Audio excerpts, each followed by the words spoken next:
Oke, selamat siang rekan-rekan semuanya. Saya lihat di sini ada beberapa yang hadir di luar dari keperawatan, ada beberapa profesi Bapak Ibu dokter, ada rekan-rekan dari seluruh Indonesia, bahkan dari Jepang, dari mana nih?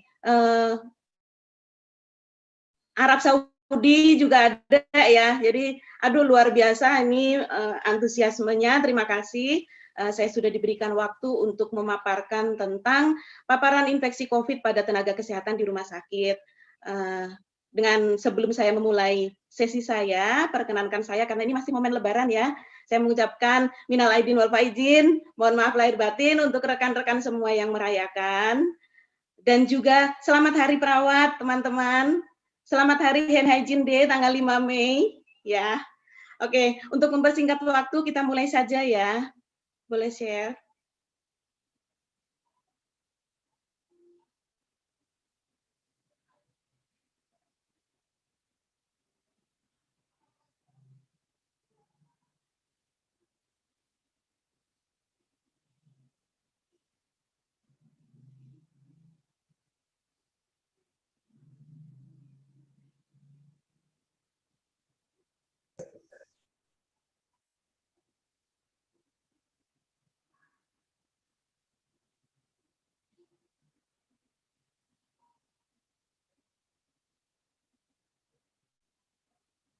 Oke, next. Ya, hari ini kita akan membahas tentang update COVID di dunia, di Indonesia. Next, teman.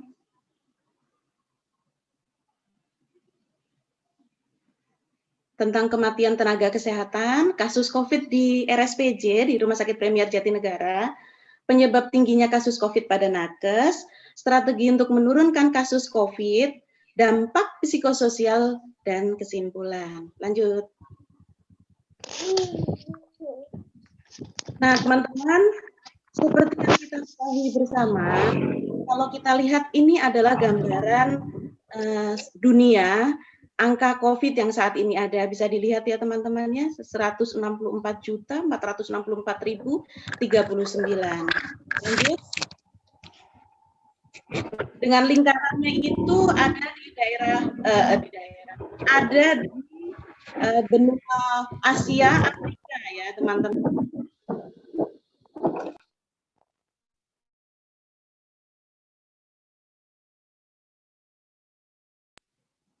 Oke, lanjut.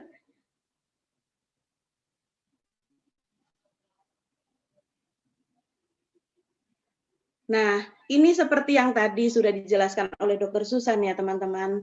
Angka tertinggi saat ini ditempati oleh tetangga kita ya, dari India dengan angka kasusnya 25 juta dengan kematian 283.000 sekian. Ya, sangat memprihatinkan. Oke, lanjut teman.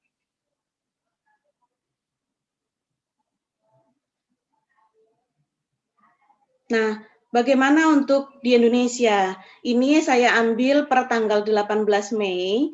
Untuk di Indonesia, angka kasus konfirmnya itu ada 1.700.000 sekian dengan kasus kematian 48.477. Lanjut. Ini gambarannya, teman. Peta sebaran transmisi lokal di wilayah Indonesia. Kalau kita lihat, memang ya banyak terpusat di Jawa, beberapa di Sulawesi, dan juga di Sumatera. Kalau kita lihat, kita lanjut untuk kematian tenaga kesehatan, teman-teman. Untuk tenaga kesehatan ini, di bulan September tahun 2020, kita menempati peringkat ke-10. Tetapi yang terbaru di Januari 2021, kita menempati peringkat ke-5. Sedih ya, teman-teman ya. Lanjut.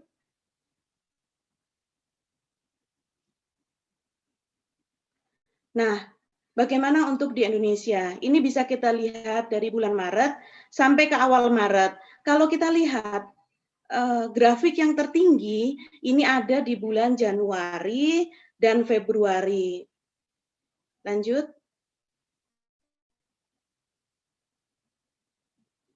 Nah, bagaimana untuk breakdown-nya? Tenaga kesehatan yang mana saja sih yang terkena? Kalau kita lihat, memang yang paling banyak adalah dari profesi dokter, dilanjutkan dengan profesi perawat dan bidan.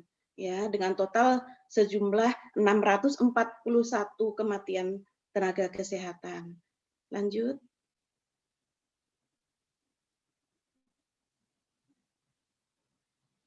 Nah, untuk gambaran di Rumah Sakit Premier Jatinegara, dari mulai bulan Maret sampai ke April, ini adalah gambaran berapa banyak data nakes kita yang positif COVID. Ini sejalan ya dengan data yang kita lihat tadi di Indonesia, memang angka yang paling tinggi itu ada di bulan sekitar Januari ya, Agustus dan Januari. Alhamdulillah memang dari antara rekan-rekan kita yang confirm COVID, tidak ada yang dalam kondisi serius dan tidak ada angka kematian. Lanjut. Nah, ini adalah penyebab tingginya kasus COVID pada tenaga kesehatan. Kalau kita lihat teman-teman, karena ini rekan-rekan yang hadir baik di Zoom maupun di YouTube adalah dari hampir seluruh provinsi yang ada di Indonesia, kita tidak menutup mata teman-teman kita yang ada di daerah yang sangat terpencil, itu ada banyak kasus dengan kelangkaan APD. Bahkan bisa dilihat pada gambar yang saya sajikan, gaun yang digunakan itu menggunakan seperti jas hujan. Itu ya. Jadi itu juga sebuah masalah yang menyebabkan kasus COVID pada tenaga kesehatan tinggi. Ketidakjujuran pasien. Pasien tidak mau mengatakan bahwa dia ada gejala dan lain sebagainya atau kontak dengan keluarga yang positif dan lain sebagainya. Tidak jujur diinformasikan kepada petugas kesehatan. Adanya stigma negatif. Kalau teman-teman ingat, di beberapa waktu yang lalu, ada di beberapa daerah, rekan-rekan perawat bahkan ada yang diusir dari tempat tinggalnya karena dia bekerja di rumah sakit. Karena dianggap dia bisa memberikan risiko kepada masyarakat yang ada di daerah tersebut. Berikutnya adalah kepatuhan nakes. Bagaimana donning, doffing, APD dilakukan dengan benar apa tidak, apakah melakukan hand hygiene dengan benar apa tidak, itu juga memberikan kontribusi terhadap penyebab tingginya kasus COVID pada tenaga kesehatan. Dan tidak dilupakan juga bahwa peran community itu juga sangat besar. Bahkan saya membaca dari salah satu jurnal, justru community ini yang mempunyai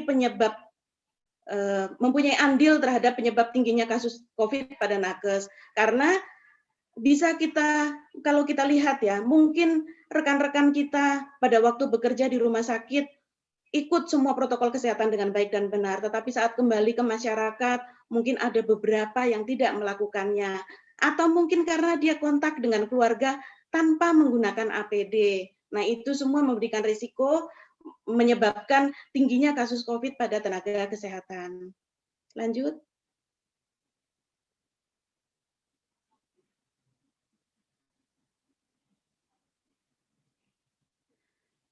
Teman-teman, mari komutin nih. Teman-teman pasti sudah pernah mendapatkan edukasi tentang bagaimana rantai infeksi. Dari agen penyebab infeksi tersebut yang bisa berupa bakteri, jamur, virus, rickettsia, parasit, kalau dalam kondisi ketemu kembar jagung. Tahu ya bahwa penyebabnya adalah virus. Di mana virus itu dia bisa bakteri, jamur, virus tersebut bisa berkembang biak baik di manusia, air, udara, obat, peralatan medis. Angkat sudah. Di mana tempat keluar dari si bakteri, jamur, virus dan lain tersebut bisa melalui ekskreta, sekreta, droplet dengan cara penularan yang kita ketahui bersama, bisa melalui kontak baik langsung atau tidak langsung, droplet, melalui udara, melalui benda, melalui vektor seperti pada DBD. Dia tidak akan menjadi sebuah masalah kalau tidak ada tempat masuk. Tempat masuknya bisa melalui lapisan mukosa, luka, saluran cerna, saluran kemih, saluran napas, dan diperparah bila kita berada atau pasien kita atau kita petugas kesehatan berada dalam kondisi yang rentan, imunokompromis, pasca bedah dengan luka bakar, penyakit kronik, usia muda, dan lansia. Apa sih yang harus kita lakukan dari rantai infeksi ini? Slide berikutnya.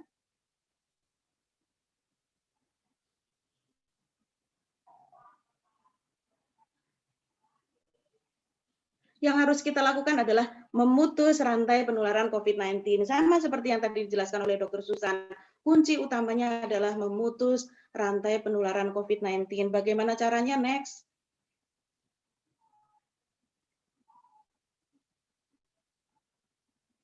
Nah, ini adalah strategi, Bapak Ibu rekan-rekan terkasih, strategi yang bisa digunakan untuk menurunkan kasus COVID-19 pada petugas kesehatan. Yang pertama adalah adanya kebijakan SOP, menetapkan komite gugus tim penanggung jawab, itu nomor satu. Tanpa adanya itu, yang lainnya tidak bisa berjalan. Yang kedua adalah sarana dan prasarana. Tanpa adanya sarana dan prasarana, tidak juga bisa berjalan. Back.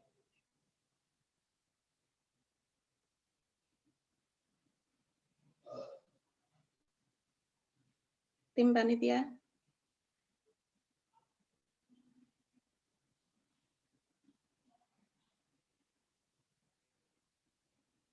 Ya, jadi yang kita tahu teman-teman, untuk APD tersebut itu sangat luar biasa mahal.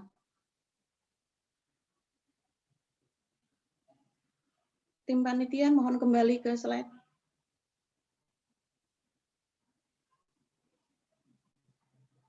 Yang kita tahu ya teman-teman, kalau kita lihat harga dari coverall yang dahulu hanya ratusan ribu bahkan bisa mencapai jutaan. Next teman, sesudah itu. Bisa mencapai jutaan. Harga masker yang dahulunya ratusan puluhan ribu sampai ratusan ribu. Next teman.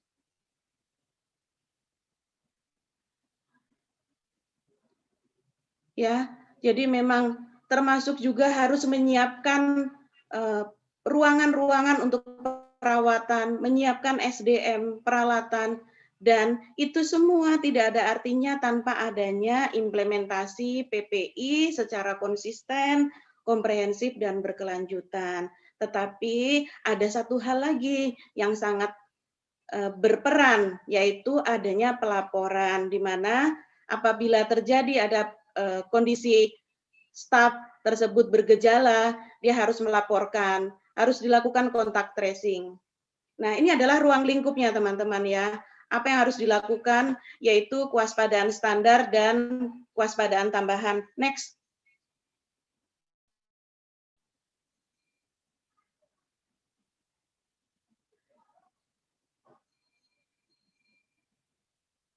Next.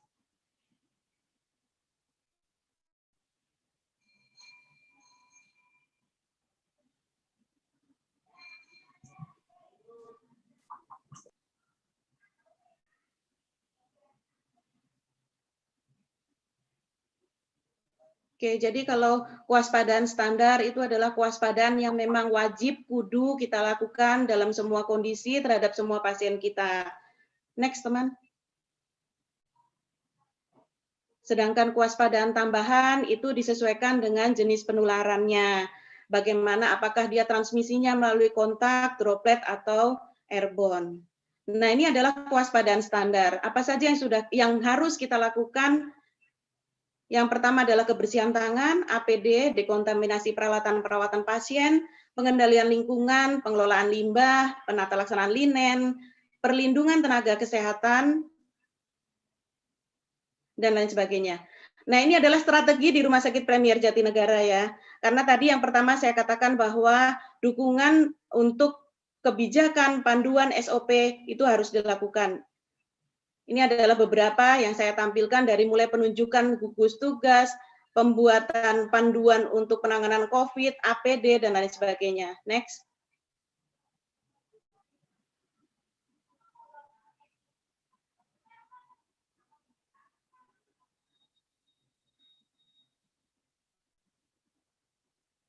Ya, ini adalah sarana prasarana yang sudah dilakukan di Premier Jatinegara, yang kita lakukan dengan perombakan yang sangat luar biasa, dari mulai membuat ruangan yang dahulu tidak ada sarana untuk negatif pressure room, kita buat sampai dengan beberapa kamar, untuk pemisahan tadi yang sudah dijelaskan oleh Dr. Susan, pemisahan IGD untuk COVID dan non-COVID, pembuatan maupun pembelian mesin PCR, APD yang sangat luar biasa digunakan di semua area, pembuatan fasilitas-fasilitas untuk cuci tangan, membuat tenda untuk screening, ruang transit, dan lain sebagainya. Lanjut. Nah, ini adalah implementasi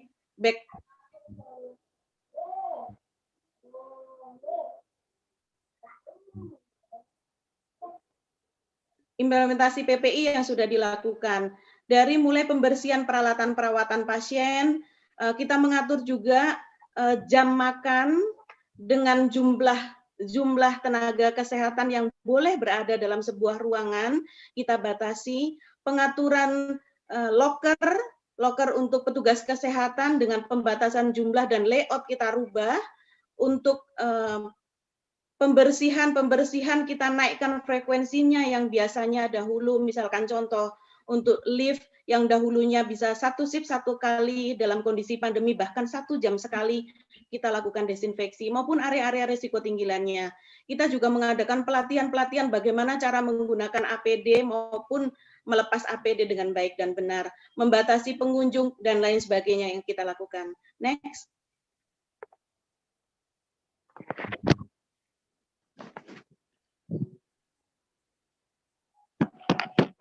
Nah, ini adalah pelaporan kejadian yang sangat mempunyai peranan penting. Yang pertama adalah tadi yang dijelaskan oleh Dr. Susan. Kita melakukan self-assessment. Kita melakukan pengkajian terhadap diri kita masing-masing, apakah kita ada gejala.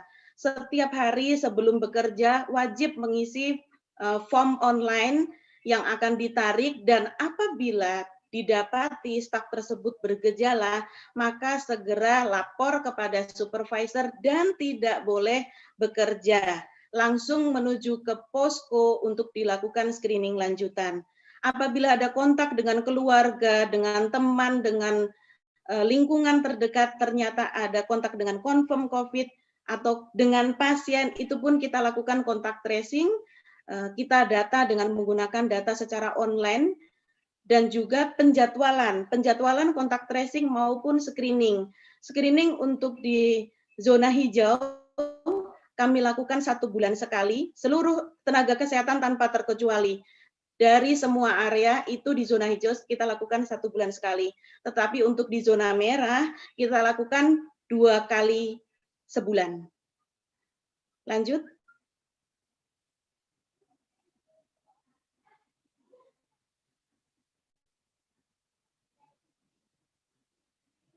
Nah, teman-teman, tadi saya sudah menjelaskan bagaimana apa yang bisa kita lakukan untuk menurunkan angka paparan COVID, angka COVID pada tenaga kesehatan.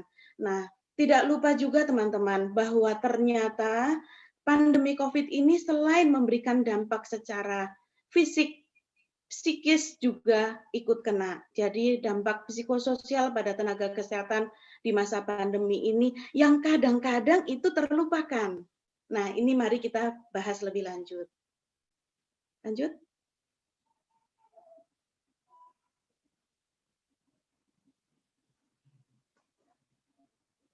Nah, mari kita lihat teman-teman. Yang pertama, yang strategi yang bisa kita lakukan untuk mengurangi dampak psikososial pada tenaga kesehatan di masa pandemi, poin penting adalah identifikasi sumber tekanan. Ayo, mari kita lihat di slide ini, kira-kira kita ada di posisi mana? Apakah kita mengalami apa yang saya tuliskan di sini, di mana risiko kontaminasi virus itu memberikan tekanan pada kita.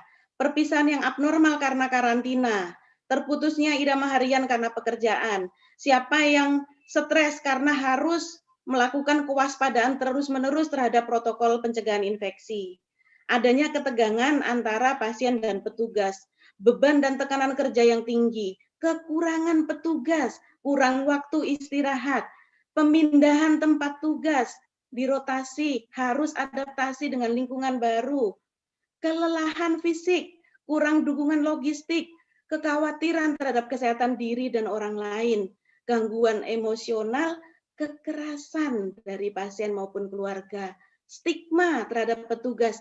Apakah kita ada merasakan dari salah satu ini dan membuat gangguan? Lanjut.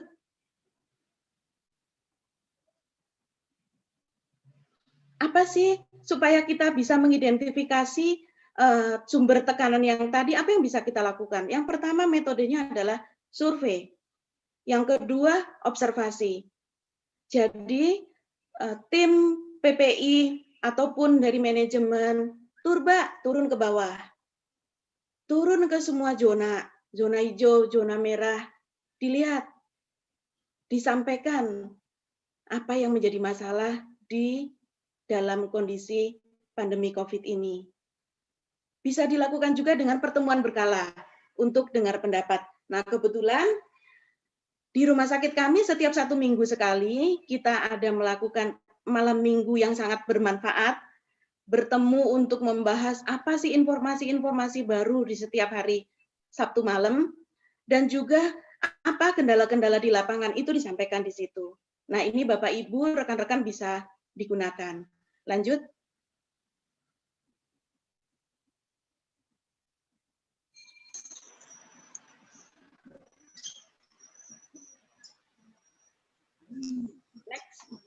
Next.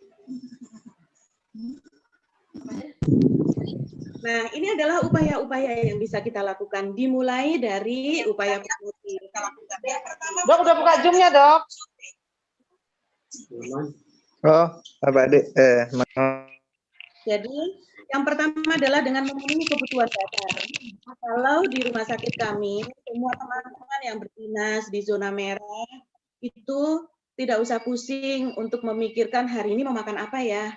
Gitu. Jadi sudah diberikan makan beserta susu, vitamin, dan lain sebagainya. Yang kedua adalah persiapan pelayanan, dari mulai yang tadi saya bilang, dari mulai kebijakan, sarana prasarana, pemenuhan kebutuhan logistik, dan pengelolaan risiko infeksi dan kondisi petugas kesehatan, seperti yang dilakukan tadi dengan melakukan pengisian Health Declaration Form. Lanjut.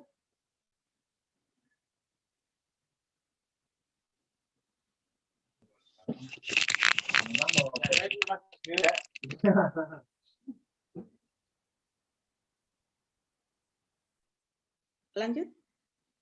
Nah, berikutnya adalah membangun resiliensi kolektif yang bisa dilakukan ya. Jadi kita menciptakan lingkungan yang aman secara psikologis, resiliensi kolektif dengan support group dan body system. Jadi contoh dibikin peer group, misalkan contoh dalam sebuah ruang perawatan, katakanlah ada 40 tenaga perawat yang ada di sana, bisa dibagi menjadi 6 atau 7 per kelompok, di mana saling support anggota kelompok tersebut, saling menggali, saling peduli. Kalau kita kaitkan, di sini saya kasih speak up for patient safety. Jadi ini kita kaitkan dengan body system, support system, yang tadi saling pengen tahu apa sih yang nggak benar, apa sih yang nggak seharusnya di lingkungan kita, harus berani untuk speak up, untuk menyampaikan, ini loh kekurangannya, ini loh yang harus diperbaiki, ini loh itu yang harus sebaiknya dilakukan. Dan untuk membangun resiliensi kolektif lagi adalah dengan kegiatan alternatif. Karena kita berada dalam kondisi pandemi COVID, tidak mungkin kita akan mengumpulkan banyak orang dalam suatu waktu, tetapi kita bisa menggunakan metode daring. Jadi, misalkan contoh olahraga bersama, yoga, supaya menurunkan tingkat stres, itu kita lakukan dengan metode daring.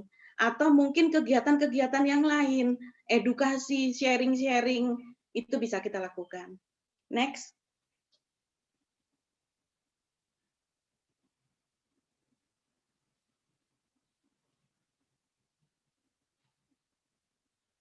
Nah, dalam kondisi situasi khusus di mana ditemukan ada tenaga kesehatan yang positif, pasti kita akan melakukan pendataan kasus dan pelacakan kontak tracing. Nah, apa yang bisa kita lakukan kalau hanya pendataan kontak tracing dan lain-lain, saya yakin semua di rumah sakit manapun pasti itu akan melakukan. Tetapi kadang-kala yang terlupakan adalah dari sisi psikososial. Apa yang bisa kita lakukan supaya kita bisa menurunkan risiko stres pada petugas kesehatan, yaitu bisa berbagi sesama penyintas, dibikin sebuah kelompok dengan metode daring, atau misalkan melalui grup WA, bisa apapun itu. Dan juga melakukan pendampingan psikologis, baik sebelum atau sesudah confirm COVID. Dan menyelenggarakan layanan liaison psikiatri. Lanjut.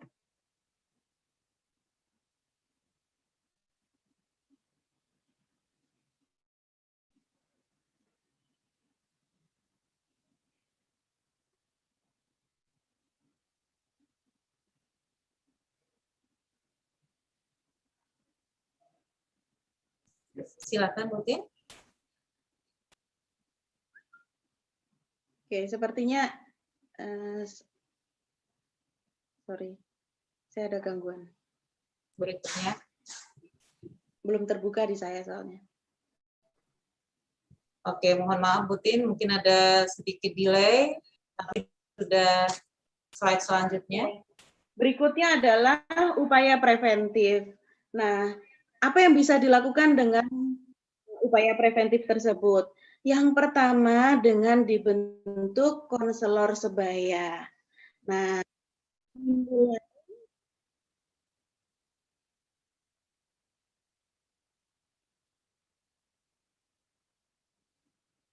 apakah suara saya terdengar? Terdengar, Bu Tin. Oke, saya lanjutkan. Jadi dengan pembentukan konselor sebaya, dari mulai menyiapkan sistem konselor sebaya dan menyiapkan SDM untuk telekonseling. Yang kedua, melakukan identifikasi masalah kesehatan jiwa. Dari yang pertama, membuat sistem penapisan berbasis teknologi. Jadi semua itu dilakukan pakai Bitly kayak apapun, pokoknya yang online. Jadi supaya mengurangi, membatasi untuk pertemuan secara langsung. Membuat instrumen penapisan, menentukan waktu penapisan berkala, apakah mau seminggu sekali, 2 minggu sekali, 1 bulan, ya monggo.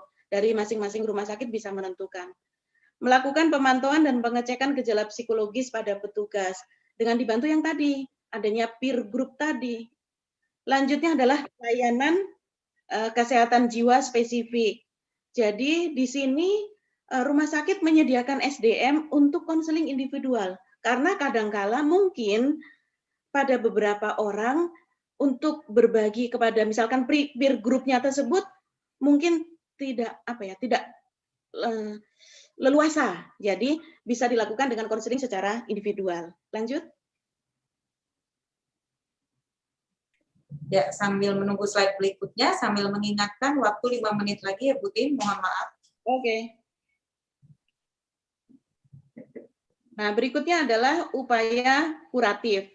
Nah, ini kalau kita ngomong kuratif pasti hubungannya pasti ini udah yang tingkat tinggi ya. Gangguan di kesehatan jiwanya sudah tingkat tinggi sehingga membutuhkan terapi.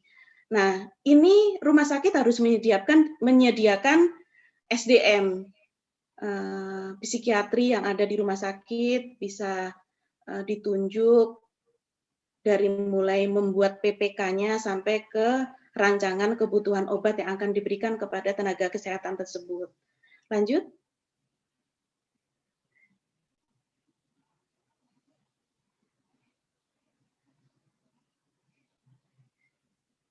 Nah, yang terakhir ini adalah upaya persiapan kembali aktif.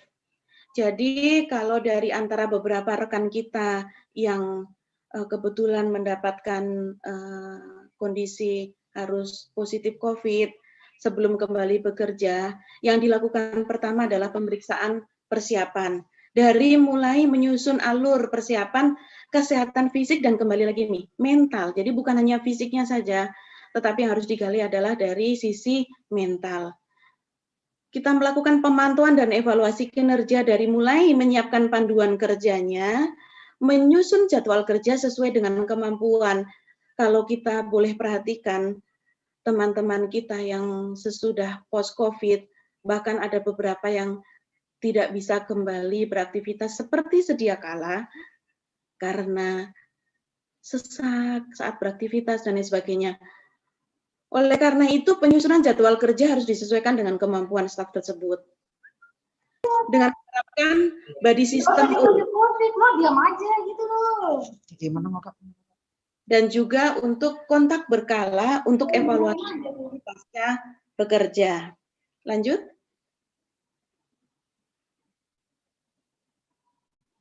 Oke, kita sampai pada kesimpulan ya, teman-teman ya. Mohon maaf, ini ada ininya berubah ya.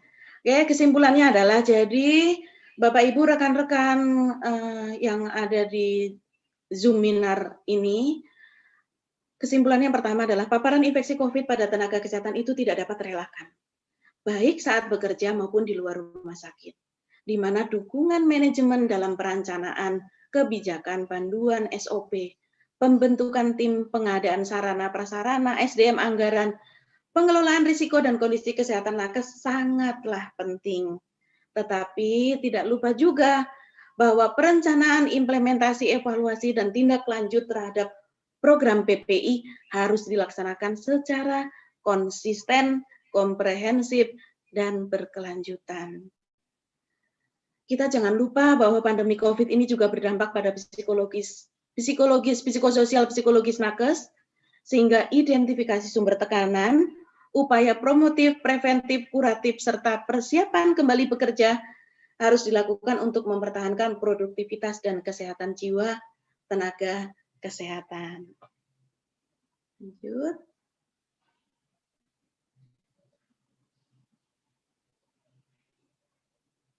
Ini adalah referensi yang teman-teman boleh buka di sini, di mana tadi yang untuk psikososial ada protokol dari Departemen Kesehatan kita, bisa kita gunakan. Lanjut, sebagai penutupnya.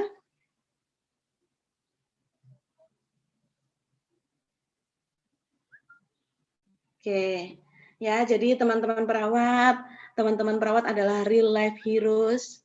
Kalau kondisi saat ini kita nyebutnya, tadi Dokter Susan bilang malaikat tanpa sayap ya. Jadi angel nurse behind PPE ya. Akhir kata saya mengucapkan selamat Hari Perawat. Tetap sehat untuk rekan-rekan perawat di seluruh Indonesia, seluruh dunia. Semoga kita semua mendapat perlindungan dari Tuhan Yang Maha Esa. Terima kasih.